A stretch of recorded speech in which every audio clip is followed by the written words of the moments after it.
सतरेंगा मोरे गाँव।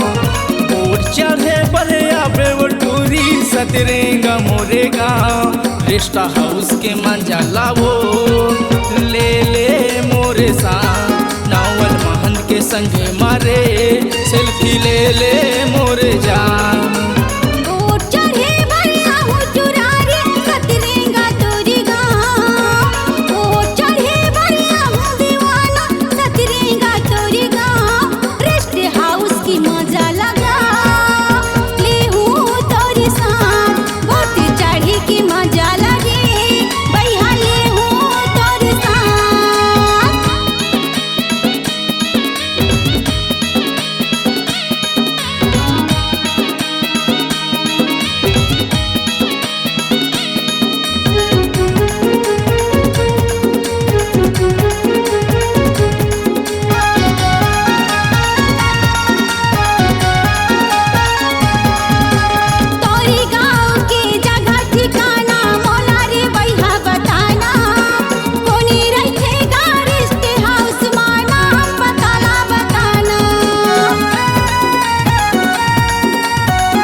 कुशाल बोटे के वो चलैया महेंद्र महंत के ले ले बिना बन जाही तोरे काम।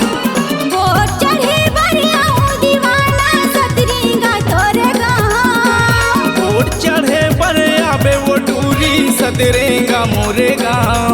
रेस्ट हाउस की मजा लगा भैया ले हूँ तोरे साथ। नावल महंत के संगे मारे सेल्फी ले ले मोरे जान।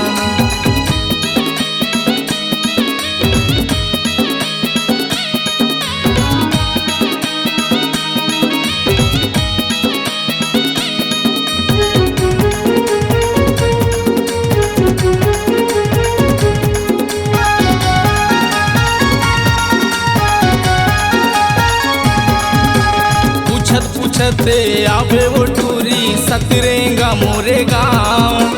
शंकर होटल माँ पूजबे रानी नावल महंत मोरे नाम।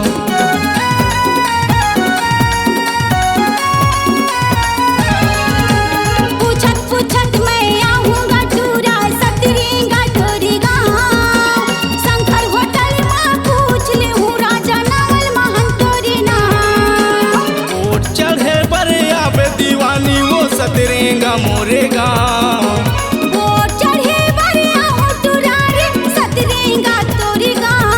रेस्ट हाउस के मंजा लावो ले ले मोरे साथ। बोट चढ़े की मजा लगे भैया ले हूँ तोरे साथ। नावल महंत के संगे मारे सेल्फी ले ले मोरे जान। रेस्ट हाउस की मजा लगा राजा ले हूँ तोरे साथ। C-Log Digital Recording Studio, Cordoba. Contact number 99071192115.